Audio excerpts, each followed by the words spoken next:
Chapitre 5. Confrontation. Qu'est-ce que le vif?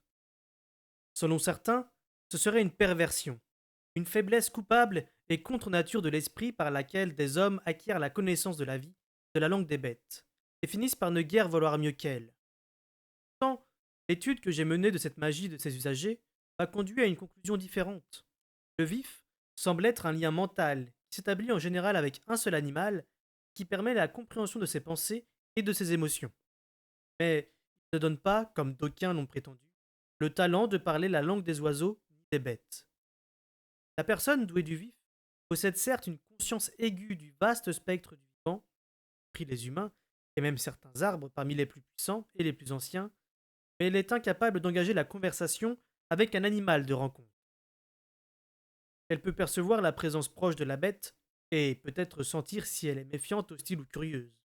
Cependant, son don ne lui permet pas de commander aux animaux de la terre ni aux oiseaux du ciel, comme voudraient nous le faire croire certaines fables fantaisistes. On peut considérer le vif comme l'acceptation par la personne de sa propre nature, animale, ou la conscience de l'élément d'humanité que chaque animal porte en lui aussi. La légendaire loyauté qu'un animal ressent pour son compagnon de vif n'a rien à voir avec celle qu'une bête éprouve pour son maître. Elle est plutôt le reflet exact de la fidélité que l'individu doué du vif a juré à son animal.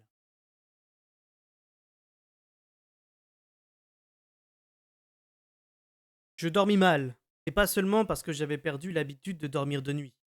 Ce que les ménestrels m'avaient appris sur les forgisés m'avait effrayé. Les musiciens étaient montés dans la soupente pour s'allonger sur la paille, mais j'étais resté en bas. Je m'étais approprié un coin d'où, le dos au mur, je pouvais surveiller la porte. J'éprouvais une étrange impression à me trouver dans une grange de nuit. C'était un bâtiment solide, en pierre du fleuve, en mortier et en bois, qui abritait une vache et une poignée de poulets en plus des chevaux de louage et des bêtes des clients de l'auberge.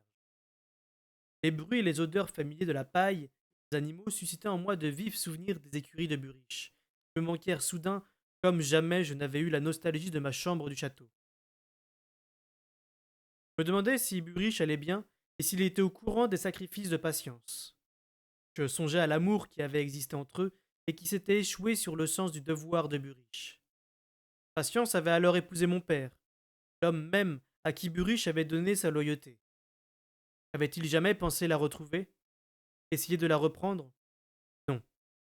La réponse fut immédiate et sans équivoque. Le spectre de chevalerie se dresserait toujours entre eux, et le mien aussi à présent. De là, mes réflexions me menèrent naturellement à Molly. Elle avait pris la même décision en ce qui nous concernait que Buriche pour Patience et lui. Elle m'avait dit que ma fidélité excessive à mon roi nous empêcherait toujours de nous appartenir l'un à l'autre.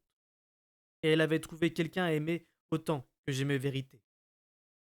À mes yeux, le seul point positif de son choix était qu'il lui avait sauvé la vie. Elle m'avait quitté, elle n'était pas à Castelcerre pour assister à ma chute et à mon humiliation. Tandis vaguement mon art vers elle, qui me gourmandait brusquement. Avais-je vraiment envie de la voir telle qu'elle était sans doute cette nuit, endormie dans les bras d'un autre? À cette évocation, je ressentis une douleur presque physique dans la poitrine. Je n'avais pas le droit de jouer les indiscrets avec le bonheur qu'elle s'était construit. Tant, comme je m'assoupissais, je pensais encore à elle avec une terrible mélancolie.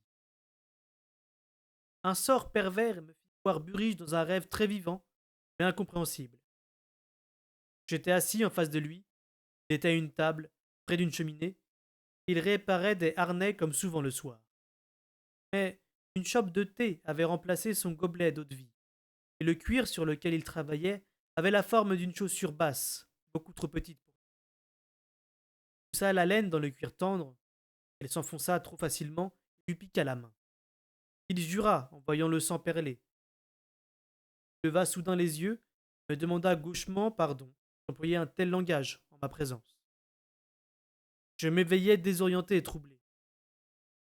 Ulrich m'avait souvent fabriqué des chaussures quand j'étais petit, mais je n'avais pas souvenir qu'il ne se fût jamais excusé d'avoir juré devant moi, bien qu'il m'eût souvent donné sur les doigts si j'avais le front de sacré en sa présence. Ridicule. Je chassais le rêve de mon esprit, mais le sommeil m'avait abandonné. Je me servis discrètement du vif et ne perçus que les rêves confus des animaux endormis autour de moi. Tous étaient sereins, sauf moi. Les images d'Imbre vinrent me harceler. Par bien des côtés, c'était un vieillard. De son vivant, le roi subtil avait subvenu à tous ses besoins afin que son assassin vécût en sécurité. Et Imbre s'aventurait rarement hors de ses appartements secrets, sauf pour effectuer son travail discret. Mais, à présent, il était livré à lui-même, occupé à je ne sais quoi, et traqué par les troupes de Royal. En vain, je me massais les tempes, il ne servait à rien de m'inquiéter, mais je n'arrivais pas à m'en empêcher. 4 bruissements de pas suivis d'un choc léger. Quelqu'un avait descendu l'échelle et sauté le dernier barreau. Probablement une des femmes qui se rendait aux latrines, à l'extérieur. Mais, un instant plus tard, Miel chuchota. Cobb? Qu'y a-t-il? Répondis-je, sans enthousiasme. Elle se tourna dans ma direction et je l'entendis s'approcher de moi dans l'obscurité. Le temps passé avec mon loup m'avait affiné les sens, et grâce au léger clair de lune qui filtrait par les volets mal joints, je distinguais sa silhouette dans le noir. Ici, fis-je, en la voyant indécise, et ma voix toute proche la fit sursauter. Elle se dirigea vers mon coin à tâtons, puis, hésitante, elle s'assit dans la paille près de moi. J'ai. J'ai peur de me rendormir, dit-elle. Je fais des cauchemars. Je sais ce que c'est, répondis-je, surpris de me sentir si compatissant. On y redégringole dès qu'on ferme les yeux. C'est ça. Elle se tut en attendant que je poursuive. Mais je n'avais rien à rajouter et je gardai le silence. Quel genre de cauchemar faites-vous? Me demanda-t-elle à mi-voix. Du genre désagréable, répliquai-je sèchement. Je ne souhaitais pas les faire remonter à la surface en parlant. Moi, je rêve que je suis pourchassé par des forgisés, mais j'ai les jambes molles et je ne peux pas courir. J'ai beau faire, ils se rapprochent de plus en plus. Fis-je. Cela valait mieux que de se voir battu sans cesse, nuit après nuit. Par un effort de volonté, je repris la maîtrise de mon imagination. On se sent bien seul quand on se réveille la nuit, la peur au cœur.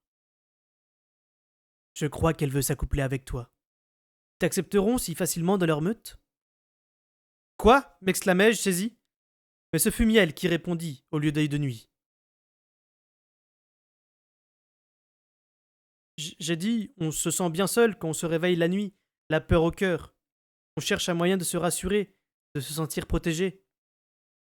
Que je sache, rien ne peut s'interposer entre une personne et les rêves qui lui viennent, répliquai-je d'un ton guindé. J'avais soudain envie qu'elle me laisse tranquille. Si, un peu de douceur, parfois, dit-elle à mi-voix. Elle posa sa main sur la mienne, que je retirai par pur réflexe. Seriez-vous farouche, apprenti? Demanda-t-elle d'un ton de feinte timidité. J'ai perdu quelqu'un qui m'était cher, répondis-je avec brutalité. Je n'ai nul désir de remplacer cette personne. J'ai compris. Elle se leva brusquement en époussetant ses jupes. Eh bien, je m'excuse de vous avoir dérangé. Mais à sa voix, je la sentais plus insultée que repentante. Elle repartit à tâtons vers l'échelle. Je l'avais vexée, je le savais bien, mais je n'y pouvais rien. Elle escalada lentement les barreaux comme si elle espérait que j'allais la rappeler. Je n'en fis rien. Je regrettais d'avoir mis les pieds dans ce bourg. Nous sommes deux dans le même cas. La chasse est mauvaise, si près de tant d'hommes. Tu vas y rester longtemps? Je vais devoir les accompagner quelques jours, malheureusement. Au moins jusqu'à la prochaine ville. Tu ne veux pas t'accoupler avec elle? Elle n'est pas de notre meute. Pourquoi tu allais avec eux? Je n'essayais pas de lui expliquer la situation avec des mots. Je ne pus que lui transmettre un sentiment d'obligation, mais il ne comprit pas en quoi ma fidélité pour vérité m'imposait d'aider ces voyageurs. Je le devais parce que c'étaient les sujets de mon roi. À mes propres yeux, le rapport était si ténu que c'en était ridicule. Et pourtant, il existait bel et bien. Je les accompagnerai jusqu'à la bourgade suivante. Je m'assoupis, mais je dormis mal. comme si ma conversation avec Miel avait ouvert la porte à mes cauchemars. À peine avais-je glissé dans le sommeil que j'eus le sentiment d'être observé. Je me tapis sur le sol de ma cellule et me tins sans bouger, en priant pour qu'on ne me vît pas. Je fermai fort les paupières comme un enfant qui se croit invisible, parce qu'il ne voit rien. Et les yeux qui me cherchaient possédaient un regard que je percevais. Guillaume était si proche que j'avais l'impression de le sentir palper la couverture sous laquelle je m'étais caché. La terreur que j'éprouvais était si intense qu'elle m'étouffait. J'étais incapable de respirer, de faire le moindre geste. Affolé, je m'enfuis de moi-même, obliquement, et me faufilai dans la peur d'un autre, dans le cauchemar d'un autre. J'étais accroupi derrière un baril de poisson, en saumure de la boutique du vieux Crochet. Au dehors, les flammes et hurlements des prisonniers et des mourants transperçaient la nuit. Il fallait que je m'enfuis. Je le savais. Les pirates rouges n'allaient pas manquer de mettre à sac et d'incendier le magasin. Ce n'était pas une bonne cachette. Mais nulle part il n'y avait de bonne cachette. Je n'avais que 11 ans et mes jambes tremblaient tant que je ne pensais pas pouvoir me lever, et encore moins courir. Maître Crochet était on ne savait où. Au premier cri, il avait attrapé sa vieille épée et s'était précipité à la porte. Surveille la boutique, Chad avait-il jeté par-dessus son épaule, comme s'il allait simplement rendre visite à son ami et voisin, le boulanger. Tout d'abord, je lui avais obéi avec plaisir. Le cœur du tumulte se trouvait tout en bas de la ville, près de la baie, et l'échoppe m'avait paru offrir un abri solide. Mais cela se passait 1 heure plus tôt. À présent, le vent qui soufflait du port transportait l'odeur de la fumée, et ce n'était plus la nuit noire, mais un effrayant crépuscule de feu. Les flammes et les cris s'approchaient, et Maître Crochet n'était pas revenu. Sors de là dis-je au garçon dans lequel je me trouvais. Sors de là. Sauve-toi. Cours le plus vite possible. Va te mettre à l'abri. Il ne m'entendit pas. Je me dirigeais en rampant vers la porte grande ouverte, telle que l'avait laissée Maître Crochet, et jetai un coup d'œil au dehors. Un homme passa devant moi, en courant dans la rue, et je reculai précipitamment. Mais c'était sans doute un habitant de la ville, et non un pirate, car il courait sans regarder derrière lui, uniquement préoccupé de s'éloigner autant qu'il le pouvait. La bouche sèche, je me forçai à me relever en m'accrochant au chambranle, puis je contemplai le bourg et le port en contrebas.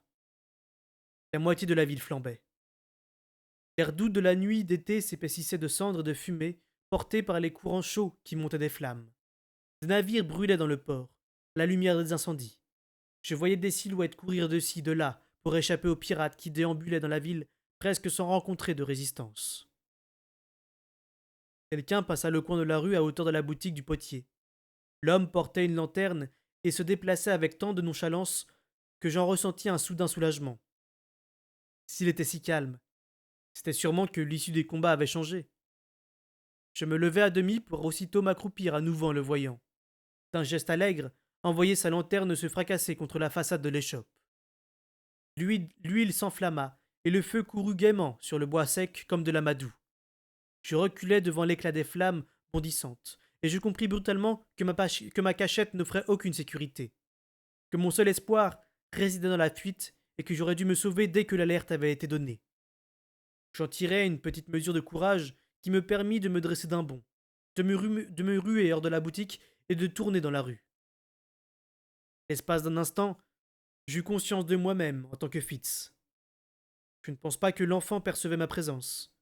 Ce n'était plus moi qui artisais, mais lui qui se tendait vers moi grâce à un sens rudimentaire de l'art. Incapable de dominer son corps, j'étais prisonnier de son expérience. J'étais présent en lui, j'entendais ses pensées et je partageais ses perceptions, tout comme autrefois vérité m'accompagnait par l'art.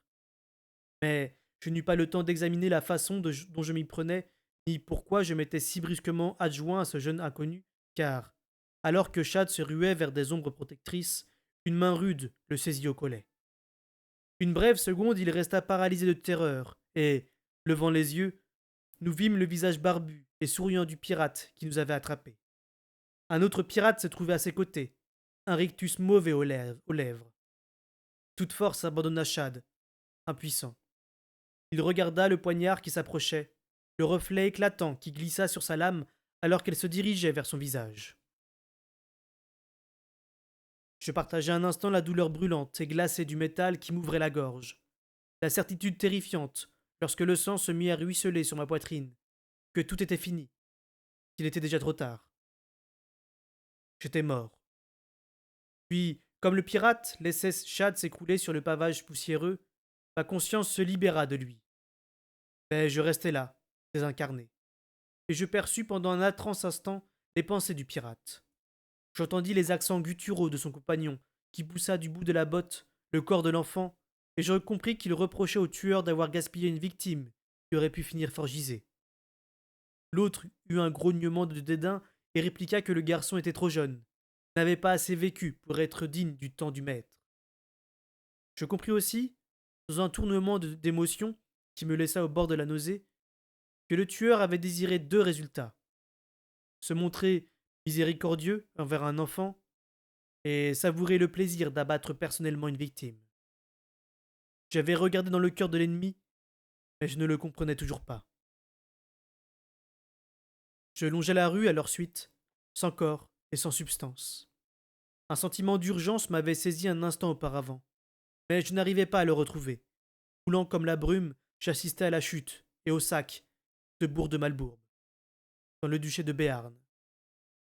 De temps en temps, j'étais attiré vers l'un ou l'autre des habitants pour être témoin d'un combat, d'une mort, de l'infime victoire d'une fuite. Encore aujourd'hui, quand je ferme les yeux, je retrouve cette nuit. Je me rappelle une dizaine d'instants effroyables d'existence, brièvement partagés. Je parvins pour finir à un homme, une grande épée à la main, devant sa maison en flammes. Il tenait en respect trois pirates, tandis que derrière lui, son épouse et sa fille s'évertuaient à soulever une poutre embrasée pour libérer son fils et pouvoir s'enfuir ensemble. Aucun ne voulait abandonner les autres. Pourtant, je sentais l'homme épuisé, trop affaibli par la perte de sang pour brandir son arme, encore moins la manier. Je sentis aussi que les pirates s'amusaient avec lui, qu'ils l'excitaient pour le fatiguer afin de pouvoir capturer et forgiser toute la famille. Je percevais le froid sournois de la mort qui s'insinuait en l'homme. Un instant, son menton retomba sur sa poitrine. Soudain, l'homme acculé releva la tête et une lueur curieusement familière apparut dans son regard. Il prit son épée à deux mains et, poussant un rugissement, il bondit sur ses tourmenteurs. Deux d'entre eux tombèrent sous son assaut et moururent, la stupéfaction peinte sur leurs traits. Le troisième bloqua son cou de sa lame, mais il ne pouvait résister à sa fureur. Le sang dégouttait du coude de l'homme et scintillait sur sa poitrine. Mais son épée sonnait comme une cloche contre celle du pirate. Il fracassa sa garde à coups rageurs, puis, léger comme une plume, il traça une ligne rouge au travers de la gorge de l'assaillant. Comme le pirate s'effondrait, l'homme se retourna et bondit vivement aux côtés de son épouse. Il saisit la poutre à plein bras sans se soucier des flammes et il l'ôta du corps de son fils. Une dernière fois, son regard croisa celui de sa femme. Sauve-toi, ordonna-t-il. Prends les enfants et sauve-toi. Et il s'écroula au milieu de la rue. Il était mort. Tandis que, les traits de pierre, la femme s'emparait de la main de ses enfants et s'enfuyait avec eux, je sentis un spectre s'élever du corps de l'âme, de l'homme. C'est moi, me dis-je. Puis je compris aussitôt que ce n'était pas vrai. Il perçut ma présence et tourna vers moi un visage qui était le double du mien, qu'il l'avait été quand il avait eu mon âge. J'eus un choc que c'était ainsi que Vérité se voyait encore. Toi, ici? Il secoua la tête d'un air de reproche. C'est dangereux, mon garçon. Même moi, je suis fou de m'y risquer. Mais que pouvons-nous faire quand il nous appelle? Je restai muet et il me dévisagea. Depuis quand as-tu la force et le talent de voyager par l'art? Je me taisais toujours. Je n'avais pas de réponse, pas de pensée propre. J'avais la sensation d'être un drap mouillé qui battait au vent de la nuit, sans plus de substance qu'une feuille dans la brise. Fitz, c'est périlleux pour nous deux. Retourne-t'en vite. Prononcer le nom d'un homme est-il vraiment un acte magique? Les vieilles traditions l'affirment. En tout cas, je me remémorai soudain qui j'étais, et je sus que je n'avais plus rien, que je n'avais rien à faire là. Mais j'ignorais comment j'y étais venu, et plus encore comment regagner mon corps. J'adressai un regard éperdu à Vérité, incapable même de lui demander de l'aide. Il comprit.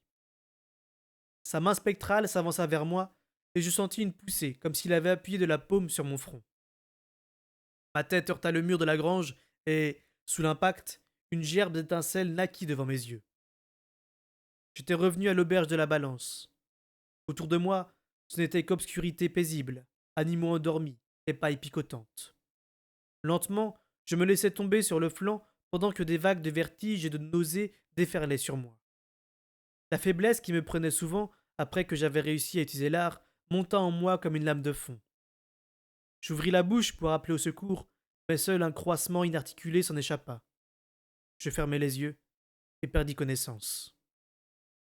Je m'éveillai avant l'aube. Je me dirigeai à quatre pattes vers mon pactage, y pris ce dont j'avais besoin, puis gagnai en titubant la porte de derrière de l'auberge, où j'implorai littéralement la cuisinière de me donner une chope d'eau bouillante.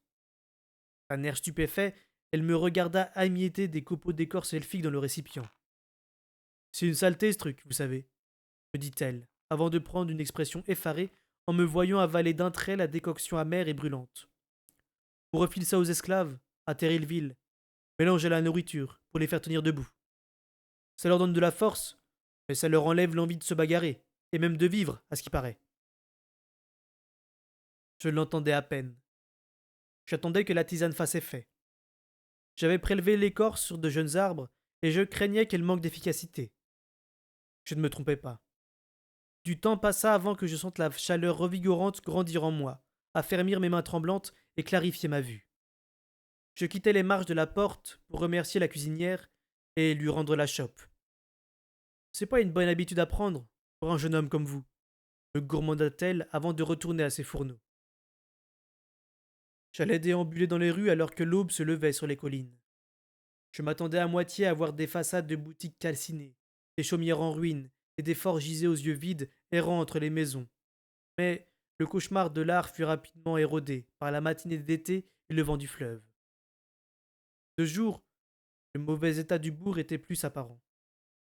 Il me semblait apercevoir davantage de mendiants que nous n'en avions à Bourg de Castelcerre. Mais peut-être était-ce normal pour une agglomération fluviale. Je songeais brièvement à ce qui m'était arrivé durant la nuit. Puis, avec un frisson d'angoisse, je chassais mes souvenirs. J'ignorais comment je m'y étais pris, et, de toute façon, cela ne se reproduirait sans doute plus jamais. Je me sentais ragaillardi de savoir vérité vivant, même si la témérité avec laquelle il dépensait son art me glaçait d'effroi. Je me demandais où il se trouvait ce matin, et si, comme moi, il entamait la journée avec dans la bouche l'amertume de l'écorce elfique. Si j'avais appris à maîtriser l'art, je n'aurais pas eu à me poser la question, et cette pensée ne me remonta pas le moral.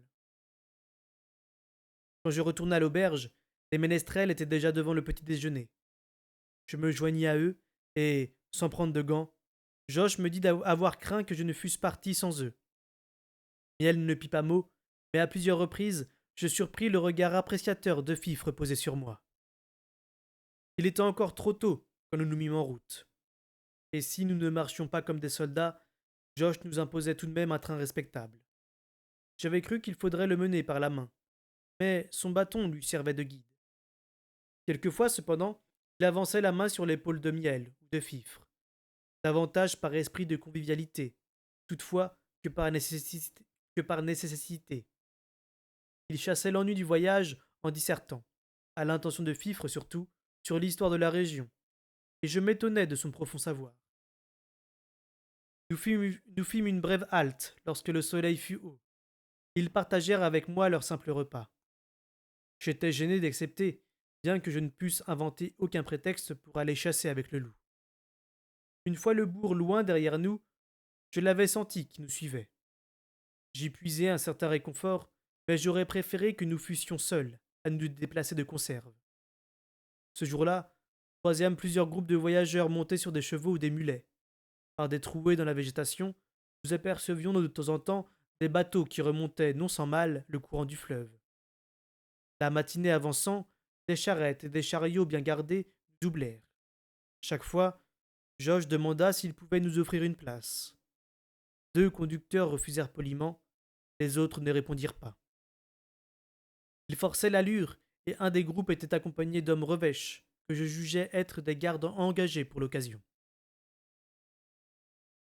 Sans cesser de cheminer, nous passâmes l'après-midi à écouter le sacrifice de feu croisé. Long poème sur le clan de la reine Vision, dont les membres avaient donné leur vie afin que leur souveraine pût remporter une bataille cruciale. Je l'avais déjà entendu plusieurs fois à Castelcer, mais à la fin de la journée, j'en avais eu les oreilles rebattues plus de 40 fois, tant Josh mettait d'infinie médiculosité à ce que Fifre le chanta parfaitement. Toutefois, ces interminables répétitions m'arrangeaient, car elles empêchaient tout bavardage. Malgré notre allure soutenue, le soir nous surprit très loin de la bourgade suivante. Je vis l'inquiétude monter chez mes compagnons à mesure que le jour faiblissait. Et, pour finir, je pris le commandement pour annoncer qu'il faudrait quitter la route au prochain ruisseau et trouver un emplacement où camper. Miel et Fifre se rangèrent derrière Josh et moi. Je les entendis échanger des propos soucieux, ne pouvant les rassurer comme Œil de Nuit l'avait fait pour moi, qu'il n'y avait pas la plus petite odeur de présence humaine dans les environs. Je conduisis le groupe le long du plus proche ruisseau et finis par découvrir une berge abritée au pied d'un cèdre où nous pouvions passer la nuit. Sous prétexte de satisfaire un besoin naturel, j'allais rejoindre Œil de Nuit, afin de lui répéter que tout allait bien. J'en fus récompensé, car il avait trouvé un endroit du ruisseau où l'eau tourbillonnante avait miné la berge. Il m'observa attentivement, tandis que, couché sur le ventre, je plongeais lentement les mains dans l'eau, puis fouillais délicatement le rideau d'herbe qui la surplombait. Dès le premier essai, j'attrapai un gros poisson, puis, quelques minutes plus tard, un plus petit. Quand je décidai de cesser, il faisait presque nuit noire, mais j'étais en possession de 3 poissons à rapporter au camp, sans compter les 2 que j'avais l'intention, après avoir pesé le pour et le contre, d'abandonner à Œil de Nuit. C'est pour ça que les hommes ont reçu des mains. Pour pêcher et gratter derrière les oreilles, me dit-il, avec bonne humeur, en s'attaquant à son repas. Il avait déjà avalé tout rond les viscères des miens. Fais attention aux arêtes, fis-je. Ma mère m'a élevé près d'un frayeur de saumon, rétorqua-t-il. Les arêtes ne me dérangent pas. Pendant qu'il mettait ses poissons en pièces avec un plaisir évident, je regagnai le camp. Les ménestrels avaient allumé un petit feu au bruit de mes pas. Tous 3 se dressèrent d'un bond, leur bâton de marche à la main. C'est moi, annonçai-je un peu tard. Eda, merci, fit Josh en se rasseyant lourdement. Miel me regarda d'un air mauvais. Vous vous êtes absenté longtemps, dit Fifre comme pour s'excuser. Je brandis les poissons que j'avais enfilés par les ouïes sur une baguette de saule. J'ai trouvé le dîner. C'est du poisson, ajoutai-je à l'intention de Josh. Merveilleux, répondit-il. Miel sortit le pain de voyage et un petit sac de sel, pendant que j'allais chercher une grosse pierre plate que j'enfonçai dans les braises. J'enveloppai les poissons dans des feuilles et les mis à cuire sur la pierre. Je me mis à saliver en sentant l'odeur qui s'en dégagea peu après, tout en espérant qu'elle n'attirerait pas de forgisés. Je monte la garde, me rappela Œil de Nuit, et je l'en remerciai. Tandis que je surveillais la cuisson, Fifre, près de moi, récitait tout bas le sacrifice de feu croisé. Sans réfléchir, alors que je retournais le poisson en prenant soin de ne pas l'émietter, je la repris. Clive l'aveugle et Iste le boiteux. Je l'avais dit comme il faut, s'insurgea-t-elle. Je regrette, mais non, ma fille. Cobb a raison. Clive était aveugle de naissance, et Iste avait un pied beau. Pouvez-vous nommer les 5 autres, Cobb? J'avais l'impression d'entendre Gerpu me laisser repasser mes leçons. Je venais de poser le doigt sur une braise, et je le suçais avant de répondre. Brûlé feu croisé menait, et puis venait encore. Comme lui, chétif de corps, mais droit au cœur, et fort de l'âme. Ceux dont les noms je déclame. Clive l'aveugle et Iste le boiteux. Mévin à l'esprit brumeux, Rallieur au bec de lièvre, Coupe qui n'entendait mis, et Tourier, laissé par l'ennemi, pour mort, sans main ni yeux. Et si croyez pouvoir les mépriser, que je vous dise eh bien s'exclama Josh, ravi. Avez-vous été formé au métier de barde, Cobb? Quand vous étiez petit?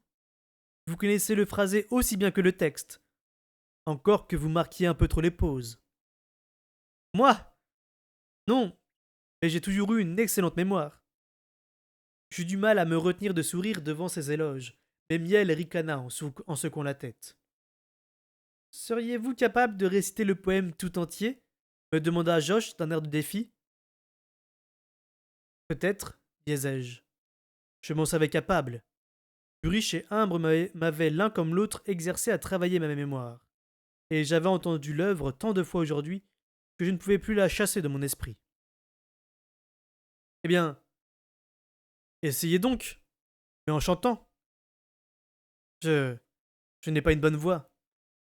Si vous savez parler, vous savez chanter. Essayez. Faites plaisir à un vieil homme. Peut-être avais-je l'habitude trop bien ancrée d'obéir au vieillard, à moins que ce ne fût l'expression de Miel qui disait clairement qu'elle ne m'en croyait pas capable. Toujours est-il que je m'éclaircis la gorge et me mis à chanter à mi-voix, jusqu'à ce que Josh me fit signe de monter le ton, tandis que j'avançais dans le poème, il hochait la tête, avec une grimace de temps en temps quand une fausse note m'échappait. J'en avais chanté la moitié lorsque Miel remarqua d'un ton sec. Le poisson est en train de brûler. Je m'interrompis et bondis pour pousser avec un bâton la pierre et les paquets de feuilles hors de la braise. La queue des poissons était en effet noire, mais le reste était parfait, ferme et fumant. Nous découpâmes la chair en portions et je mangeai la mienne trop rapidement. Eût-elle été 2 fois plus grosse qu'elle ne m'eût pas rassasié. Je dus pourtant m'en satisfaire. Le pain de voyage allait étonnamment bien avec le poisson, et quand nous eûmes fini, Fifre prépara une bouilloire de thé. Nous nous installâmes sur nos couvertures autour du feu. Cobb, comment vous débrouillez-vous comme scribe me demanda soudain Josh. J'eus un geste dépréciateur. Pas aussi bien que je le souhaiterais, mais je survis. Pas aussi bien qu'il le souhaiterait, répéta Miel à Fifre en un murmure moqueur. Josh fit celui qui n'avait rien entendu. Vous êtes un peu vieux, mais vous pourriez apprendre à chanter. Votre voix n'est pas si mal. Vous chantez comme un enfant, sans savoir que vous possédez la voix grave et la capacité thoracique d'un adulte. Et vous avez une excellente mémoire. Jouez-vous un instrument? Du biniou de mer, mais pas bien. Je pourrais vous enseigner à bien en jouer, si vous vous joignez à nous. Père, nous le connaissons à peine, s'exclama Miel. J'aurais pu t'en dire tant autant quand tu es descendu de la soupente la nuit dernière, répondit-il doucement. Nous avons bavardé, c'est tout, père. Elle me décocha un coup d'œil assassin, comme si elle m'accusait de l'avoir trahi. J'avais l'impression d'avoir un bout de cuir à la place de la langue. Je sais, fit Josh. Il semble que la cécité m'ait affûté l'ouïe. Mais si tu as jugé sans risque de lui parler seul, et en pleine nuit, peut-être puis-je juger moi aussi sans risque de lui proposer notre compagnie. Qu'en dites-vous, Cobb? Je secouai lentement la tête, puis tout haut. Non, merci quand même. Je vous sais gré de ce que vous m'offrez, à moi, un inconnu. Je vous escorterai jusqu'à la prochaine bourgade, et là, je vous souhaiterai bonne chance pour trouver d'autres compagnons de voyage. Mais. Mais je ne tiens pas à. Vous avez perdu quelqu'un de cher, je vous comprends. Mais la solitude totale n'est bonne pour personne, fit Josh à mi-voix. Qui avez-vous perdu demanda Fifre, toujours direct. Comment m'expliquer sans laisser la porte ouverte à de nouvelles questions? Mon grand-père, dis-je enfin, et mon épouse. En prononçant ces mots, j'eus l'impression de retourner un couteau dans une plaie vive. Que leur est-il arrivé? Insista Fifre. Mon grand-père est mort. Ma femme m'a quitté. J'avais répondu laconiquement, dans l'espoir qu'elle renoncerait à poursuivre. Les vieilles gens meurent à leur heure, fit Josh avec douceur. Mais Miel l'interrompit brusquement. C'est ça, l'amour que vous avez perdu? Que devez-vous à une femme qui vous a quitté? À moins que vous ne lui ayez donné des motifs de s'en aller? C'est plutôt que je ne lui en ai pas donné de rester, confessai-je à contre-cœur. S'il vous plaît, je n'ai pas envie d'en parler. Pas du tout. Je vous accompagnerai jusqu'à la prochaine ville, et puis je reprendrai mon chemin. Ma foi, voilà qui est parlé clairement, fit Josh avec un soupir. Je sentis à son ton que je m'étais montré grossier, et pourtant, je ne regrettais pas mes paroles. Le reste de la soirée se passa sans guère de propos échangés, ce qui me convenait parfaitement. Fifre se proposa pour le premier tour de garde, et Miel prit le second. Je n'élevais pas d'objection, sachant qu'œil de nuit ne s'éloignerait pas de toute la nuit et que rien, ou presque, ne lui échappait. À la belle étoile, je dormis mieux que la veille, et je m'éveillai dès que Miel se pencha vers moi. Je m'assis, m'étirai, puis lui fis signe qu'elle pouvait aller se recoucher. Enfin, je me levai, attisai le feu et m'installai à côté. Miel vint prendre place près de moi. Vous, vous ne m'aimez pas, n'est-ce pas demanda-t-elle à mi-voix. Il n'y avait nulle hargne dans sa question. Je ne vous connais pas, répondis-je en m'efforçant à la délicatesse. Hmm. Et vous n'y tenez pas, fit-elle. Elle me regarda dans les yeux. Mais moi, j'ai envie de vous connaître depuis que je vous ai vu rougir à l'auberge. Rien ne suscite ma curiosité comme un homme qui rougit. J'ai rencontré peu d'hommes qui piquent des phares comme ça, simplement parce qu'une femme les a surpris à la dévisager. Sa voix devint basse et doucement rauque lorsqu'elle se pencha pour ajouter.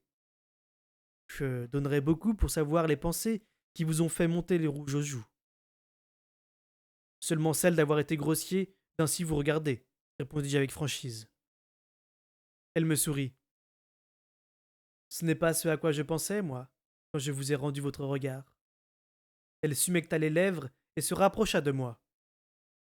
Oli me manqua soudain si vivement que j'en eus mal. Je n'ai pas le cœur à ce petit jeu, dis-je sans détour. Je me levai. Je vais aller chercher du bois pour le feu. J'ai compris pourquoi votre femme vous a quitté, je crois, fit Miel d'un ton acerbe. Pas le cœur, dites-vous. À mon avis, le problème se situait plus bas chez vous. Elle se leva à son tour et regagna ses couvertures. Je n'éprouvais que du soulagement à l'avoir renoncé. Je tins parole et allai ramasser du bois. Quand Josh s'éveilla le lendemain matin, la première chose que je lui demandai fut à quelle distance sommes-nous de la prochaine ville? Si nous conservons notre allure d'hier, nous devrions y être avant demain midi. Je détournai les yeux afin de ne pas voir la déception qui se lisait sur ses traits. Comme nous prenions nos pactages à l'épaule et nous mettions en route, je songeais avec amertume que je m'étais coupé de personnes que je connaissais et que j'aimais pour éviter précisément la situation que je subissais avec des inconnus. Y avait-il moyen de vivre parmi ses semblables sans se laisser enchaîner par leurs attentes et leurs envies de dépendance? La journée était agréablement chaude. Si j'avais été seul, j'aurais pris plaisir à marcher le long de la route. Dans les bois d'un côté, les oiseaux échangeaient des trilles. De l'autre côté, nous apercevions le fleuve, entre les arbres rares et parfois des péniches qui descendaient le courant, ou des bateaux qui le remontaient lentement à l'aviron. Nous parlions peu, et au bout d'un moment, Josh fit réciter le sacrifice de feu croisé à Fifre. Quand elle se trompa, je gardai le silence. Mes pensées se mirent à errer. Tout était tellement plus simple, quand je n'avais pas à m'inquiéter du prochain repas, ou de la propreté de mes chemises. Et moi qui me croyais si malin dans mes rapports avec les gens, si efficace dans mon métier. Mais à l'époque, j'avais Imbre pour établir mes plans, et du temps pour préparer mes répliques. Je ne mentirais plus aussi bien quand mes ressources se limitaient à mon intelligence et à ce que je pouvais porter sur mon dos. Privé de tout ce sur quoi je me reposais sans même y penser, j'en venais à mettre en doute non seulement mon courage, mais tout ce que j'étais. Assassin, homme lige du roi, guerrier, homme. Étais-je encore l'un ou l'autre? J'essayais de revoir l'impétueux jeune homme qui maniait l'aviron à bord du Rurisque, le navire de combat de vérité, qui se jetait sans réfléchir au cœur de la bataille, la hache à la main. Je n'arrivais pas à croire que c'eût pu être moi. À midi, Niel distribua ce qui restait de pain de voyage. Ce n'était guère. Les femmes marchaient en avant et bavardaient à mi-voix tout en mâchant le pain sec et en buvant à leurs outres. Je me risquais à suggérer à Josh de monter le camp plus tôt, ce soir, afin de me permettre de chasser ou de pêcher. Mais nous n'arriverions alors pas à la prochaine ville demain midi, me fit-il remarquer d'un ton grave. Demain soir, ça m'irait parfaitement, répondis-je. Il tourna le visage vers moi, peut-être pour mieux m'entendre, mais j'eus l'impression que ses yeux laiteux voyaient au plus profond de moi-même. Leur expression suppliante était dure à supporter. Pourtant, je n'y répondis pas. Quand l'air commença enfin à se rafraîchir, je me mis à chercher un emplacement pour bivouaquer. Œil de nuit était parti en avant en éclaireur. Je sentis soudain qu'il se hérissait. Il y a des hommes ici, qui sentent la charogne et la crasse. Je les sens, je les vois, mais je ne reçois rien d'autre d'eux. L'angoisse que lui inspirait toujours la présence de Forgisé me parvint. Je la partageais. Je savais qu'ils étaient naguère humains et qu'ils possédaient la petite étincelle de vif que détient toute créature vivante. Pour moi, il était extraordinairement étrange de les voir se déplacer, parler, alors que je ne les sentais pas vivants.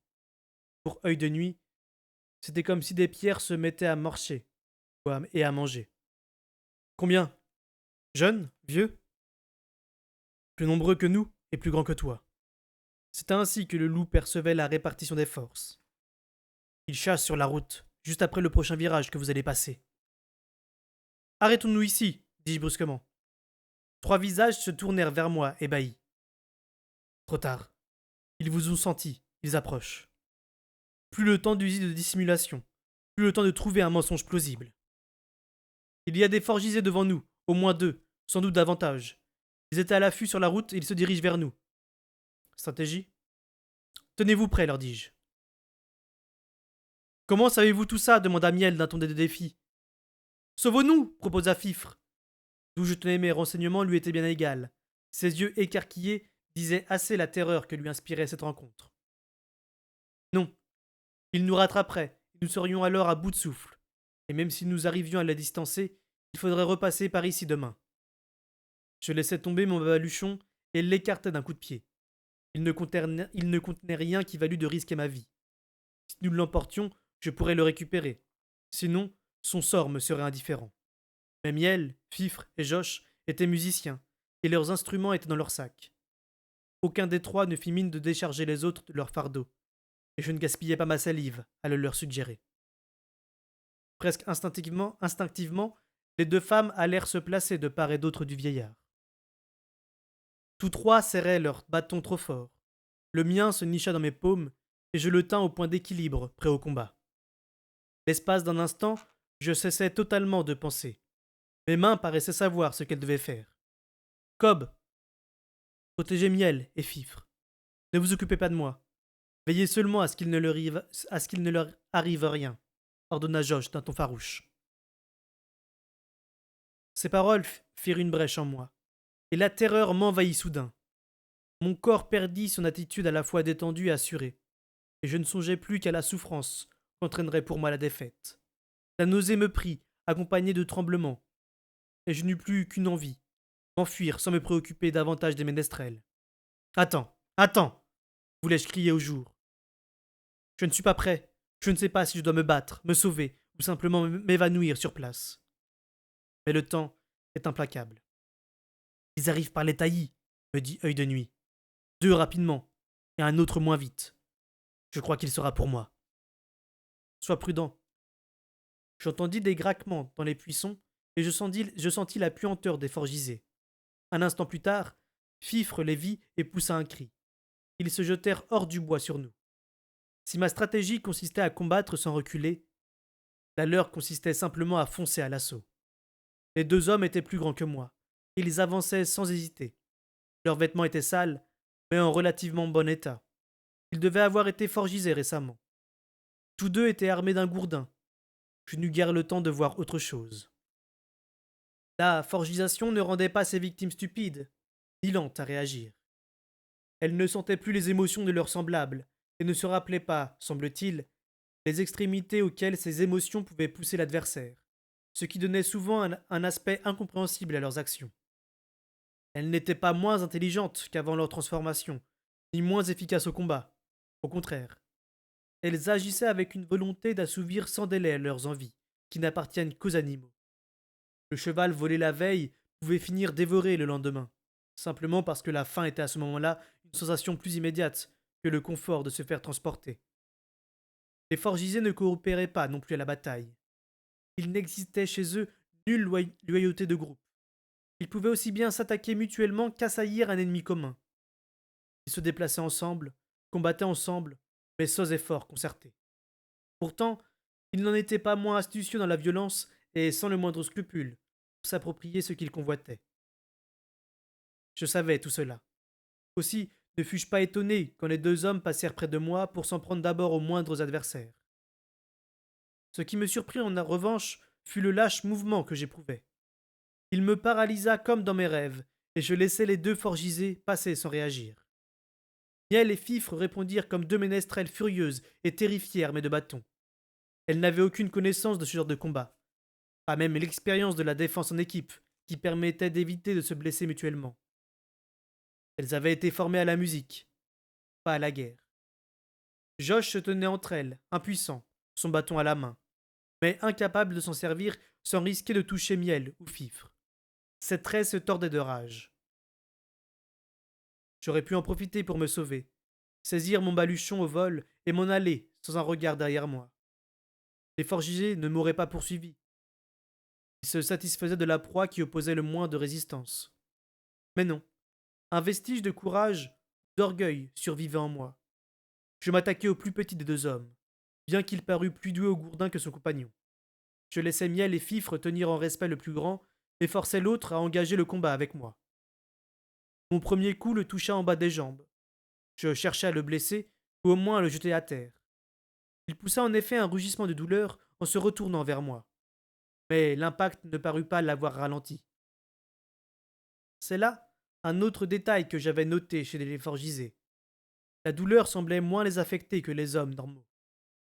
Pour ma part, quand on m'avait battu dans les cachots, une grande partie de mon désespoir venait de l'horreur que m'inspiraient les dommages infligés à mon corps. Et c'est avec étonnement que je m'étais aperçu de l'attachement émotionnel que j'avais pour ma propre chair. Mon profond désir de le maintenir en bon état allait bien au-delà de la simple envie d'éviter la souffrance. On tire fierté de son physique, et, quand il est abîmé, ce n'est plus qu'un objet matériel.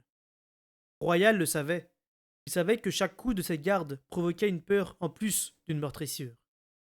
Allait-il me renvoyer à l'état où je me trouvais à mon retour des montagnes, celui d'une créature valétudinaire qui tremblait après le moindre effort et redoutait les crises qui lui volaient son corps et son esprit? Cette crainte me réduisait à l'impuissance autant que les coups. Les forgisés, eux, ne paraissaient pas connaître cette peur. Peut-être, en perdant leur sensibilité, perdaient-ils aussi toute affection envers leur corps. Mon adversaire se retourna d'un bloc et me porta un coude qui résonna dans mes épaules quand je le bloquais de mon bâton. Petite douleur me souffla à mon organisme, et il se tint à l'affût d'autres sensations. L'homme me frappa de nouveau, et je bloquai encore une fois son attaque. Maintenant que le combat était engagé, je n'avais plus de moyen de m'enfuir sans courir de risque. Il maniait bien le gourdin. Il avait sans doute été guerrier, entraîné à la hache. Je reconnaissais les frappes, et je les parais, ou les esquivais toutes. Mais j'avais trop peur de lui pour l'attaquer. Je redoutais trop le coup qui risquait de franchir ma garde, si je ne restais pas constamment sur la défensive. Je cédais si facilement du terrain qu'il jeta un regard derrière, en se disant peut-être qu'il pouvait me planter là pour s'en prendre aux femmes. J'osai une timide réplique à l'un de ses coups. C'est à peine s'il broncha. Il ne se fatiguait pas, et ne me laissait pas assez de champ pour manier mon bâton. Plus long que son gourdin, au contraire de moi, les cris des ménestrels qui s'évertuaient à se défendre ne le distrayaient pas. Dans les bois, j'entendis des jurons étouffés et de faibles grondements. Œil de nuit s'était discrètement approché du troisième homme et s'était jeté sur lui dans l'espoir de lui trancher un mollet. Il avait échoué, mais il tournait à présent autour de lui en restant hors de portée de son épée. Je ne sais pas si j'arriverai à franchir le barrage de son arme, mais je pense pouvoir le retenir ici. Il n'ose pas me tourner le dos pour aller vous attaquer. Fais attention à toi. Ce fut tout ce que j'eus le temps de lui transmettre, car l'homme au gourdin exigeait toute mon attention. Les coups pleuvaient sur moi, et je m'aperçus bientôt qu'il avait accru ses efforts, qu'il maniait son arme avec toujours plus de vigueur. Il ne craignait plus de riposte de ma part, et mettait toute sa force à abattre ma défense. Chaque impact sur mon bâton envoyait un choc en écho dans mes épaules, qui réveillait d'anciennes douleurs et des blessures pourtant guéries, et que j'avais presque oubliées. Ma résistance au combat n'était plus ce qu'elle avait été. La chasse et la marche à pied n'endurcissent pas le corps et ne développent pas les muscles comme des journées entières à l'aviron. Le doute minait ma concentration. Je ne me croyais pas de taille, et je redoutais la souffrance à venir sans voir de moyen d'y échapper. Le désir d'éviter la blessure n'équivaut pas à la volonté de vaincre. Je cherchais sans cesse à m'écarter de mon adversaire, à gagner du champ pour mon bâton, mais il me serrait sans relâche. Du coin de l'œil, j'aperçus les ménestrels. Josh se tenait en plein milieu de la route, le bâton prêt à servir, mais la bataille s'était éloignée de lui. Miel reculait en boitant devant l'homme qui la poursuivait. Elle s'efforçait de parer les coups de Gourdin, tandis que Fifre donnait sur les épaules du forgisé des coups inefficaces de son bâton trop mince. La tête rentrée dans les épaules, il ne s'occupait que de Miel, déjà blessé. Ce spectacle éveilla quelque chose en moi. Fifre, tapez-lui dans les jambes, criai-je. Puis je revins à ma situation personnelle, alors que l'arme de mon adversaire me frôlait l'épaule. Je lui portai quelques coups rapides, mais sans puissance, et bondis en arrière. Une épée m'entailla l'épaule et m'érafla la cage thoracique. Je poussai un cri de stupéfaction et faillis en laisser tomber mon bâton avant de comprendre que ce n'était pas moi qui étais blessé. Je sentis autant que j'entendis le glapissement de douleur d'œil de nuit. Puis il y eut l'impact d'une botte sur mon crâne. Désorienté, acculé. Aide-moi! D'autres souvenirs, plus profonds, se dissimulaient derrière celui des séances de coups que m'avaient infligé les gardes royales. Bien des années plus tôt, j'avais senti la taillade d'un couteau et le choc d'une botte sur une chair autre que la mienne. Un terrier avec qui je m'étais lié par le vif. Bartel, pas encore adulte, s'était battu dans le noir contre des hommes venus attaquer Buriche en mon absence. Il était mort peu après de ses blessures, avant même que je puisse arriver jusqu'à lui. Je découvris soudain qu'il existait une menace qui m'incitait davantage à réagir que celle contre ma propre vie. La peur que je ressentais pour moi-même se réduisit à néant devant ma terreur de perdre œil de nuit. Je fis ce que je devais savoir faire. Je modifiai mon équilibre, m'avançai et laissai le gourdin s'abattre sur mon épaule pour mieux me placer à portée de l'adversaire. Le coup m'engordit le bras et, l'espace d'un instant, ma main devint insensible. Espérant qu'elle était toujours là, je raccourcis ma prise sur mon bâton et le relevai brutalement contre le menton de l'homme. Rien ne l'avait préparé à mon brusque changement de tactique. Sa tête partit en arrière et sa gorge s'offrit à moi. J'enfonçai violemment l'extrémité de mon arme dans le creux à la base de son cou. Je sentis les petits os céder. Dans un soudain hoquet de souffrance, il cracha du sang. Je reculai vivement, modifiai ma prise et abattis l'autre extrémité de mon bâton sur son crâne. Il s'écroula et je me ruai dans les bois. Des grondements et des grognements me conduisirent au loup. Réduit aux abois, il tenait sa patte gauche relevée contre son poitrail. Une pellicule de sang lui couvrait l'épaule et formait des joyaux rouges sur le jard de tout son flanc. Il avait reculé jusqu'au cœur d'un épais roncier dont les épines acérées derrière lesquelles il avait cherché refuge l'enfermaient désormais et l'empêchaient de s'échapper. Il s'y était enfoncé le plus loin possible pour éviter les coups de son adversaire, et je percevais les multiples blessures dont il souffrait aux pattes.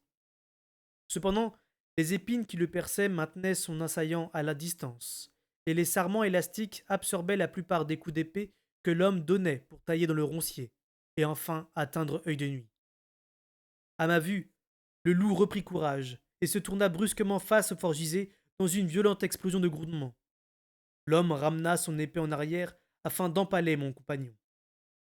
Le bout de mon bâton n'était pas taillé en pointe, mais, avec un cri de rage, je l'enfonçai si brutalement dans le dos de l'homme qu'il transperça la chair jusqu'au poumon. De la bouche de ma victime jaillit un rugissement de rage mêlé de sang. Elle voulut se retourner, mais je tenais toujours mon bâton. Je poussai de toutes mes forces, et l'homme partit en trébuchant vers le roncier. Ses mains tendues ne trouvèrent aucun point d'appui, en dehors des tiges épineuses, et je le maintins dans les ronces de tout mon poing, tandis qu'œil de nuit enhardi bondissait sur son dos. Ses mâchoires se refermèrent sur sa nuque épaisse. Il secoua l'homme jusqu'à ce que le sang nous éclabousse tous deux. Les hurlements étranglés du forgisé se réduisirent peu à peu à un faible gargouillis. Les ménestrels m'étaient complètement sortis de l'esprit lorsqu'un grand cri d'angoisse me les remit en mémoire. Je ramassai l'épée de notre adversaire et regagnai la route en courant, laissant œil de nuit se coucher sur le flanc et commencer à lécher sa blessure. Comme je sortais du bois, un affreux spectacle s'offrit à moi. Le fort gisé s'était jeté sur Miel, qui se tordait à terre, et lui arrachait ses vêtements, pendant que Fifre, à genoux sur la route, se tenait un bras en hurlant. Josh, échevelé, couvert de poussière, s'était remis sur pied et se dirigeait vers elle en se guidant sur ses cris. En un clin d'œil, je fus parmi eux. D'un coup de pied, je délogeai l'homme assis sur Miel, puis, tenant mon épée à deux mains, je la lui enfonçai dans la poitrine. Il se débattit violemment, rua et me saisit par les vêtements, mais j'appuyai sur l'âme pour l'enfoncer toujours davantage. À lutter contre le métal qui l'immobilisait, il ne faisait qu'agrandir la blessure. Il me maudissait à grands cris inarticulés, qui se transformèrent peu à peu en hoquets haletants, ponctués de gouttelettes de sang. Ses mains saisirent mon mollet droit dans l'espoir de me faire trébucher. Je me contentai d'appuyer plus fort sur l'épée. J'aurais voulu retirer mon arme et le tuer rapidement, mais il était si vigoureux que je n'osais pas risquer de le libérer. Pour finir, Yel l'acheva d'un coup de bâton qui lui défonça le visage. La soudaine immobilité de l'homme fut un soulagement autant pour moi que pour lui. Je trouvai la force d'extraire l'épée de sa poitrine, puis je reculai en chancelant et m'assis sans douceur sur la route. Ma vue se mit à s'assombrir et à s'éclaircir tour à tour. Les cris de douleur de Fifre auraient pu être ceux, lointains, de Muette. Soudain, il y eut excès de tout, et je me trouvais partout à la fois. Dans les bois, je me léchais l'épaule, en écartant de la langue mon épaisse fourrure pour sonder délicatement l'entaille, tout en l'enduisant de salive. Et pourtant, j'étais assis au soleil, avec dans le nez l'odeur de la terre, du sang et des excréments de l'homme dont les entrailles se vidaient. J'avais la perception de chaque coup de nez reçu. Je sentais à la fois l'effort qu'avait demandé de manier le gourdin et les dégâts qu'il avait infligés. La violence avec laquelle j'avais tué prit soudain une nouvelle connotation. Je savais l'effet de la douleur que j'avais donnée. Je savais ce qu'ils avaient ressenti. Ces hommes qui s'étaient débattus sans espoir, sans autre possibilité que de mourir, pour échapper à une souffrance accrue. Mon esprit oscillait entre les deux extrêmes du tueur et de la victime. J'étais les deux. Et j'étais seul. Plus seul que je ne l'avais jamais été. Autrefois, en de telles circonstances, il y avait toujours eu quelqu'un auprès de moi. Compagnon de bord à la fin des batailles, plus riche venu me rapetasser et me ramener à la maison, et un foyer qui m'attendait. Avec patience, s'affairant autour de moi, Imbre et Vérité m'enjoignant de faire plus attention à moi, et puis Molly qui arrivait avec le silence et l'obscurité pour me toucher doucement. Cette fois pourtant, le combat était fini, et j'étais vivant. Mais nul ne s'en souciait à part le loup.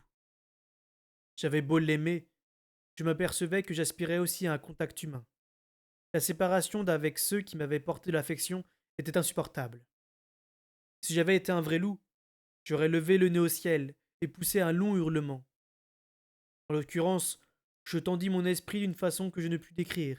Ce n'était ni le vif, ni l'art, mais un mélange invraisemblable des deux. Une volonté effrayante de trouver quelqu'un, n'importe où, qui attache de l'importance à me savoir vivant. Je perçus presque une réponse. Quelque part, Ulrich leva-t-il la tête pour parcourir des yeux le champ dans lequel il travaillait? Flaira-t-il un instant l'odeur du sang et de la poussière au lieu du riche parfum de la terre qu'il retournait pour en arracher les tubercules? Molly interrompit-elle sa lessive pour se redresser, les mains sur ses reins douloureux, et promener son regard autour d'elle en s'étonnant d'éprouver soudain un sentiment de désolation? Tiraillai-je là la conscience fatiguée de vérité? Détournai-je un instant l'attention de patience des plantes qu'elle triait pour les mettre à sécher sur des plateaux? Fis-je froncer les sourcils à Imbre, tandis qu'il rangeait un manuscrit?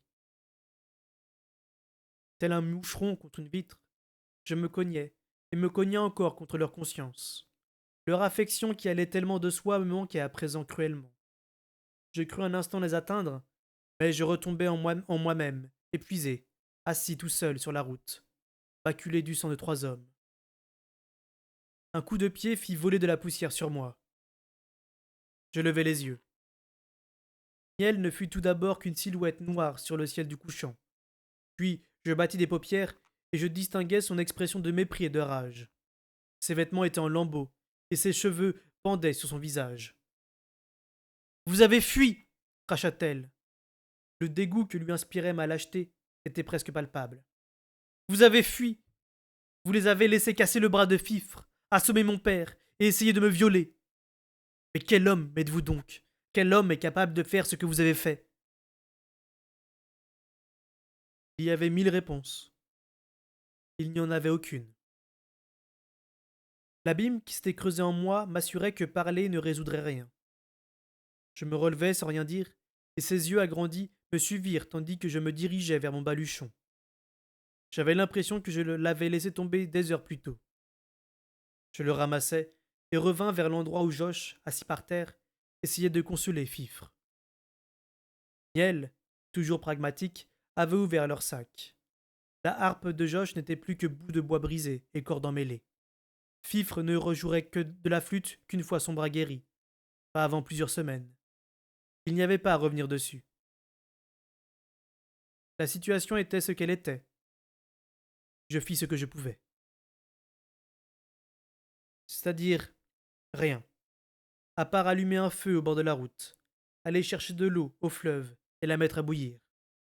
Je choisis des herbes pour calmer Fifre et apaiser la douleur de sa fracture. Puis je mis la main sur des branches droites que j'équarris grossièrement pour en faire des attelles. Et que se passait-il derrière moi, dans les bois, à flanc de colline? Ça fait mal, mon frère, mais la blessure n'est pas profonde. Néanmoins, elle se rouvre dès que j'essaye de marcher. Et je suis couvert d'épines, comme une charogne de mouches.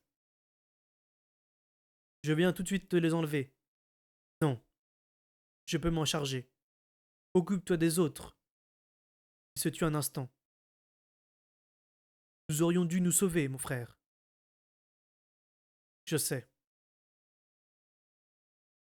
Pourquoi me fut-il si difficile d'aller trouver Miel pour lui demander si elle avait du tissu à déchirer afin d'attacher les éclisses sur le bras de Fifre? Elle dédaigna de me répondre. Mais Josh me tendit sans un mot le tissu doux qui enveloppait naguère sa harpe. Miel me méprisait. Josh paraissait encore sous le choc, et Fifre était si accaparée par sa propre douleur qu'elle faisait à peine attention à moi. Pourtant, j'ignore comment, je parvins à les convaincre de se rapprocher du feu. J'y conduisis Fifre, un bras autour de sa taille, l'autre soutenant son bras blessé. Je la fis asseoir et lui donnai la tisane que j'avais préparée.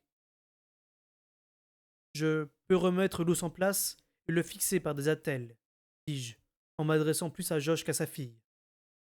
Je l'ai déjà pratiqué sur des hommes blessés au combat, mais je ne prétends pas être guérisseur. À la prochaine ville, il faudra peut-être refaire l'opération. Il hocha lentement la tête. Il savait comme moi que nous n'avions pas vraiment le choix. Il prit donc position derrière Fifre et lui tint les épaules tandis que Miel empoignait le haut du bras de sa sœur. Je serrai les dents pour repousser la douleur de Fifre et tirai fermement sur son avant-bras. Elle cria, naturellement, car une simple tisane ne pouvait empêcher une souffrance de cette sorte. Mais elle se retint néanmoins de se débattre. Les larmes ruisselaient sur ses joues, et elle respirait à coups hachés, tandis que je plaçais et fixais les attelles.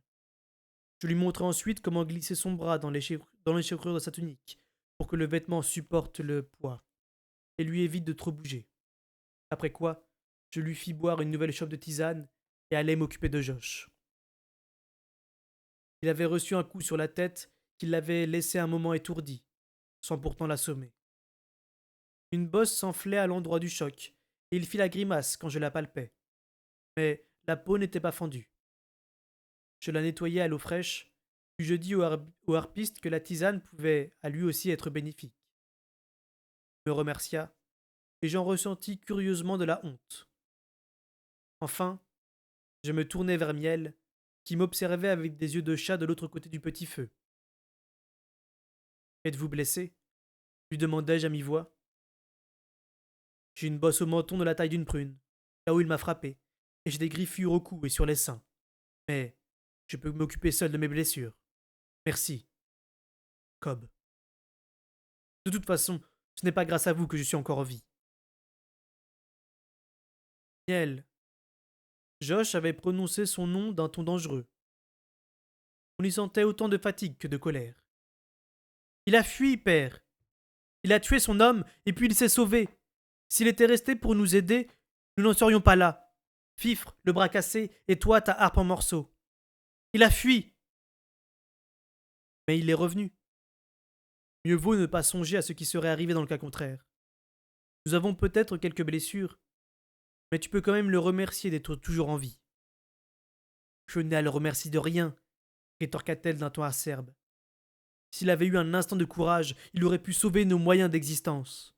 Mais regarde-nous maintenant, un harpiste sans harpe, et une flûtiste incapable de lever le bras pour jouer de son instrument. Je me levai pour m'éloigner. J'étais soudain trop fatigué pour écouter cette doléance, et beaucoup trop découragé pour m'expliquer. Je traînais les deux cadavres sur le bord de la route et les laissais dans l'herbe le long du fleuve. Puis, dans le jour décroissant, je m'enfonçais dans le bois à la recherche d'œil de nuit. Il s'était déjà occupé de ses blessures mieux que je n'aurais pu le faire. Je passai mes doigts dans sa fourrure pour en ôter épines et brindilles de ronces, et je m'assis près de lui un moment.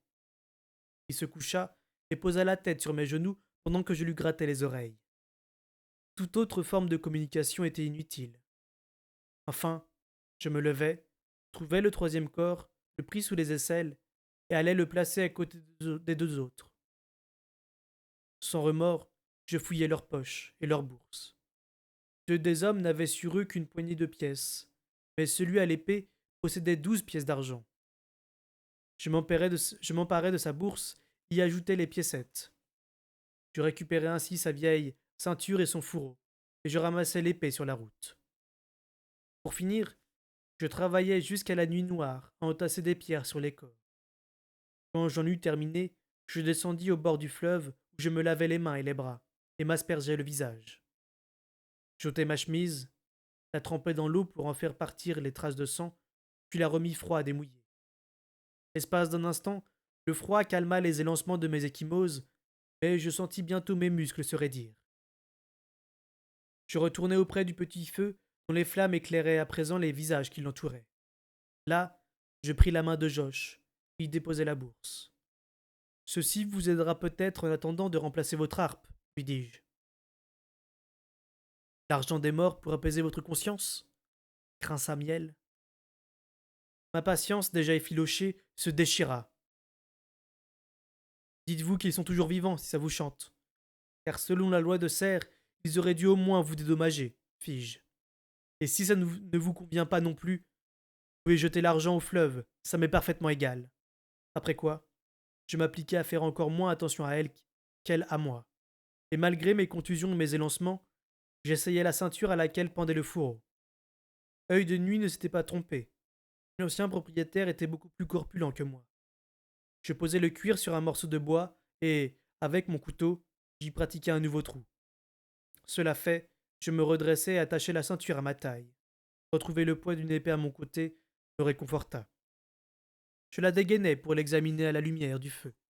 Sur rien d'exceptionnel, elle n'en était pas moins fonctionnelle et solide. Où avez-vous trouvé ça demanda Fifre. Elle parlait d'une voix mal posée. Sur le troisième homme, dans les bois, répondis-je laconiquement. Je rengainai les larmes. Qu'est-ce que c'est fit Josh. Une épée, dit Fifre. Josh tourna ses yeux laiteux vers moi. Il y avait un autre homme avec une épée dans les bois? Oui. Et vous la lui avez prise après l'avoir tué? Oui. Avec un petit tout-sautement, il secoua la tête. Quand nous nous sommes serrés la main, j'ai bien senti que vous n'aviez pas la poigne d'un scribe. La plume ne laisse pas des cales comme les vôtres, et ne muscle pas de cette façon l'avant-bras. Tu vois, Miel, Il ne s'est pas enfui. Il est simplement allé. Il aurait mieux fait de tuer d'abord celui qui nous attaquait, le coupa Miel, entêté. Je défis mon baluchon et déroulai ma couverture, puis m'y allongeai. J'avais faim, mais je n'y pouvais rien. J'étais fatigué aussi, et ça, je pouvais y remédier. Vous allez dormir demanda Fifre. Son visage reflétait toute l'inquiétude que l'influence de la tisane lui permettait d'exprimer. Oui. Et si d'autres forgisés arrivent fit-elle d'une voix tendue. Miel n'aura qu'à les tuer dans l'ordre qu'elle estime le plus judicieux, répondis-je d'un ton mordant. Je me tournai sur ma couverture jusqu'à ce que mon épée soit à portée de main et facile à dégainer. Puis je fermai les yeux. J'entendis Miel se lever lentement et disposer les couvertures pour son père et sa sœur. Cobb, murmura Josh, avez-vous gardé un peu d'argent pour vous? Je ne pense pas en avoir besoin dans l'avenir, répondis sur le même ton. Je ne lui expliquai pas que je pensais à n'avoir guère à fréquenter d'humains. Je ne voulais plus avoir à m'expliquer devant quiconque. Qu'on me comprenne ou non m'était égal. Les yeux fermés, je cherchais œil de nuit et le touchais comme moi. Et le touchais. Comme moi, il avait faim, mais préférait se reposer. Demain soir, je serai de nouveau libre de chasser avec toi, promis-je. Il poussa un soupir de satisfaction. Il n'était pas très loin. Mon feu faisait une étincelle entre les arbres en dessous de lui. Il posa son museau sur ses pattes avant. J'étais plus fatigué que je n'en avais eu conscience, car bientôt mes pensées se mirent à flotter et à devenir indistinctes. Je me laissai aller et m'éloignai des douleurs dont mon corps était perclus. Molly, songeai-je avec nostalgie. Molly. Mais je ne la trouvais pas. Quelque part, Burrich dormait sur une paillasse devant un âtre. Je le vis et j'eus presque l'impression de l'artiser, mais je ne pus maintenir la vision.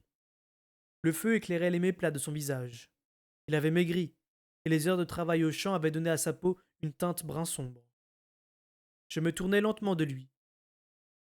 L'arc clapotait contre moi, mais je n'arrivais pas à le maîtriser. Quand mes rêves effleurèrent patience, je vis avec atterrement qu'elle se trouvait dans un appartement privé, en compagnie du seigneur brillant. Il avait l'expression d'un animal aux abois. Une jeune femme était là aussi, vêtue d'une robe ravissante, et l'air aussi effaré que lui de l'intrusion de patience. Celle-ci, armée d'une carte, discourait tout en poussant de côté un plateau de friandises et des coupes de vin pour dérouler son manuscrit sur la table. Je me suis rendu compte que vous n'étiez ni stupide, ni lâche, seigneur brillant. Je dois donc vous supposer ignorant, et je compte faire en sorte que votre instruction ne soit plus négligée. Comme cette carte du prince vérité vous le démontrera, si vous ne réagissez pas promptement, toute la côte de Serre sera bientôt à la merci des pirates rouges. Et ils ne connaissent pas la merci. Elle leva de la carte ses yeux noisettes, que je connaissais bien, et regarda son interlocuteur comme elle m'avait souvent regardé, quand elle attendait que je lui obéisse. J'eus presque pitié de lui. Je perdis la faible prise que j'avais sur la scène, et telle une feuille au vent, je m'éloignai d'eux en tourbillonnant. M'élevai-je ou m'enfonçai-je? Je ne sais pas. Mais je ne me sentais plus retenu à mon corps que par un fil ténu. Je tournoyais dans un courant qui m'attirait, qui m'encourageait à me laisser aller. Quelque part, un loup poussa un gémissement d'inquiétude. Ses doigts fantômes me tiraillaient comme s'ils désiraient mon attention. Fitz, sois prudent. Retourne-t'en. Vérité! Mais son contact n'avait pas plus de vigueur qu'un souffle de vent, malgré l'effort qu'il lui en coûtait, je le savais. Quelque chose s'interposait entre nous, une brume froide, souple et pourtant résistante, dans laquelle je m'empêtrais comme dans un roncier. J'essayais de revenir à moi, de trouver en moi-même une peur suffisante pour m'enfuir vers le refuge de mon corps. Mais j'avais l'impression d'être pris dans un rêve dont je ne parvenais pas à m'éveiller. J'étais incapable de m'en extraire, incapable d'en trouver la volonté. Une bouffée puante de magie de chien dans l'air, et voyez sur qui je tombe. Les griffes de Guillaume me crochèrent et m'attirèrent tous contre lui. Salut bâtard. Sa profonde satisfaction fit rechoisir en moi toutes les nuances de mes terreurs passées. Je sentis son sourire cynique. Mort, ni l'un ni l'autre, ni le bâtard et sa magie perverse, ni Vérité, le prétendant. Royal va être fort chagrin de constater qu'il n'a pas aussi bien réussi qu'il le croyait. Mais, cette fois, je vais régler la question une fois pour toutes, et à ma façon. Je perçus son insidieuse exploration de mes défenses, plus intime qu'un baiser, comme s'il pétrissait la chair d'une putain. Je le sentis me palper partout à la recherche de faiblesse. Aussi inerte qu'un lapin dans son étreinte. Je n'attendais plus que la vive torsion du cou qui mettrait fin à mon existence. Qu'il avait gagné en puissance et en ruse. Vérité, gémis-je, mais mon roi ne pouvait ni m'entendre ni m'aider. Guillaume me soupesa. À quoi te sert cette force que tu n'as jamais appris à dominer? À rien. Mais à moi? Ah, à moi elle donnera des ailes et des serres. Tu vas me rendre assez fort pour découvrir Vérité, si bien caché qu'il soit. Soudain, je me mis à perdre mon énergie, comme une outre percée. J'ignorais comment il avait pénétré mes défenses et comment le repousser. Avidement, il attira mon esprit contre le sien et s'y colla comme une sangsue. C'était ainsi que Justin et Sereine avaient tué le roi subtil. Et il s'était éteint brusquement, comme une bulle de savon qui éclate. Je ne trouvais ni la volonté ni la force de me battre, tandis que Guillot abattait l'une après l'autre les murailles qui nous séparaient. Ses pensées étrangères pressant sur mon esprit. Il entreprit de fouiller dans mes secrets sans cesser d'aspirer ma substance. Mais en moi, un loup l'attendait. Mon frère dit Œil de Nuit avant de se ruer sur lui tout gros dehors. Quelque part dans l'immensité, Guillot poussa un hurlement d'horreur et de désarroi, si fort qu'il fut dans l'art, il ne connaissait rien au vif, et il était aussi désarmé devant l'attaque d'Œil de Nuit que je l'avais été devant la sienne. Une fois déjà, durant un assaut de Justin et Sereine contre moi, Œil de Nuit avait riposté. Justin s'était écroulé comme si un loup s'en était pris à lui physiquement. Il avait perdu toute concentration et toute maîtrise de son art, ce qui m'avait permis de me dégager de son emprise. Je ne voyais pas ce qui arrivait à Guillot, mais je sentais les claquements de mâchoire d'Œil de Nuit, et j'étais ballotté par la violente horreur que ressentait Guillot. Enfin, il s'enfuit, en rompant si brusquement le lien d'art entre nous que l'espace d'un instant, je ne sus plus qui j'étais. Puis je me retrouvai dans mon corps, les yeux grands ouverts. Je me redressai sur ma couverture, le dos ruisselant de sueur, et dressai autour de moi toutes les murailles que je me rappelais comment ériger. Cobb fit Josh d'un ton vaguement inquiet, et je le vis se lever sur un coude, le rendormi. Miel, qui montait la garde, me dévisageait, les yeux écarquillés. Je refoulai un sanglot, octant. Un cauchemar, dis-je d'une voix rauque. Rien qu'un cauchemar. Je me levai en chancelant, épouvanté par ma propre faiblesse. Le monde tournoyait autour de moi, et c'est à peine si je tenais debout. La terreur que m'inspirait mon épuisement m'aiguillonna. Je pris ma petite casserole et me dirigeai vers le fleuve. De la tisane d'écorce elfique me promis-je, en espérant qu'elle serait assez forte. Je fis un large détour pour éviter les tas de pierres qui dissimulaient les corps des forgisés. Et avant que je parvienne sur la berge, Œil de Nuit clopinait à mes côtés sur trois pattes. Je lâchai ma casserole et me laissai tomber près de lui. Je le pris dans mes bras en faisant attention à son épaule blessée et j'enfonçai mon visage dans sa fourrure. Si tu savais comme j'ai eu peur. J'ai failli mourir. Je comprends maintenant pourquoi nous devons les tuer, déclara-t-il calmement. Si nous ne les tuons pas, ils ne nous laisseront jamais en paix. Nous devons les poursuivre, jusque dans leur tanière, et les tuer tous. C'était le seul réconfort qu'ils pouvaient m'offrir.